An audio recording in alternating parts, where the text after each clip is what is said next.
Good afternoon. My name is Madeline Freed. I am a freshman at Binghamton University studying neuroscience, and this is how a video game can make you a better citizen. Okay, show of hands. Can you name the current president of the United States? Okay, fine, easy question. But this one. Can you name your district number and district representative? Couple less hands I see. So growing up, I loved arguing politics at the family dinner table. Amongst our spaghetti dinners, we would discuss the newest uprising politicians, new bills, and joke about what we would do if we ran the country. I was constantly asking my parents questions about how the United States government was run, and they always had an answer. Through this, I gained a pretty good understanding of our system. But when I got to school, I realized I had taken my understanding for granted. When I tried to have the same deep, meaningful, and knowledgeable conversations I had had with my family, with my peers, they barely understood what I was talking about. In my honors U.S. history class, junior year of high school, I heard one of my classmates ask, "What is Congress?" And none of my classmates could give a good answer. Schools across the country are teaching civics education less and less, or not at all. Only 9 states in the District of Columbia require a year of US government or civics, 31 states require half a year, and 11 have no requirement. So how do we teach government and civics to kids that is educational, engaging, and fun? Well, I decided the best way to accomplish all of those goals was to make a video game. I know, obvious next step, right? So during my junior year of high school, I worked with a video game designer to make a game to teach kids civics. She lived in Chicago, Illinois, while I lived in New Jersey, and we would spend every Friday for about a year and a half over Zoom, sending code back and forth across the country. She did most of the behind-the-scenes coding, while I did the graphics.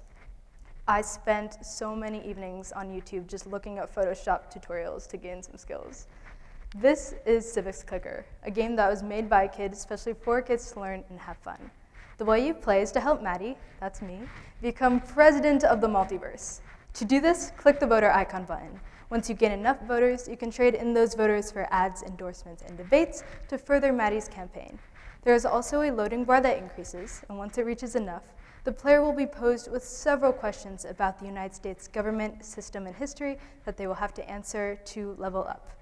This game can be played in about 30 to 40 minutes, or the average length of a school period. There were many difficult parts of this video game making process, but one of the hardest was actually making the questions that the kids would have to answer.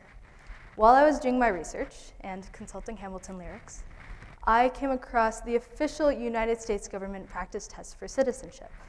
And what I realized is that the questions that new citizens should have to answer are the same ones that kids should have to answer to also start their civics journey. I realized that my game did not only have to be limited to a classroom, but could also be used at home for a great study method for learning to take the test. So that's pretty cool. There were many difficult parts of this process, like I said, but one of the best parts of this process was learning just about our government and learning about how many ways that we could help our community. One of the first questions I usually get asked after "Why aren't you a poli-sci major?" is, "Why did you do this?" My answer has changed throughout the times I've been asked. It started out as, "Because I love civics." I mean, how many teenagers do you hear just saying that? It later morphed into, I didn't think it was fair to demand teachers teach something without giving them the proper tools to do so, because teachers have enough on their plates. The answer, that I never say, is about the day I decided I needed to do something. We all saw in first-hand time what happens when people lose faith in our government. I'm sure all of you in this room can agree that there is at least one time in your life when you did not think that the government was on your side. And I agree. Our system is not perfect. But the thing is that it never can be, and that's what makes it a good system. The Founding Fathers tried their best to make a system in which the people's voices were always heard. That is when democracy fails, when the people's voices are not heard. Children are the next generation. They grow up so fast, believe me. And the kids sounding out their words today will be voting before you know it. They must have the knowledge and the confidence in their knowledge to choose the candidate they believe holds their morals and values and will take this country forward. Civics should not be taught once and moved on from. It should start with the basics in early education and grow just as other subjects grow as we grow up.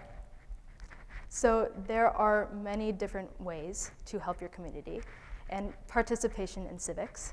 One of the greatest civic duties we have to our country is voting. This was actually the first year I ever got to vote. It was such an honor. It was a local election in my hometown, not the presidential. But the thing is that local elections will probably impact you far more than most presidential ones will. So vote every year and not just the years that is president. Democracy is not just about fairness. It's about trust. Trust in our government and trust in each other. If we do not trust our government, it is not going to give it its trust back. I know what you're going to say.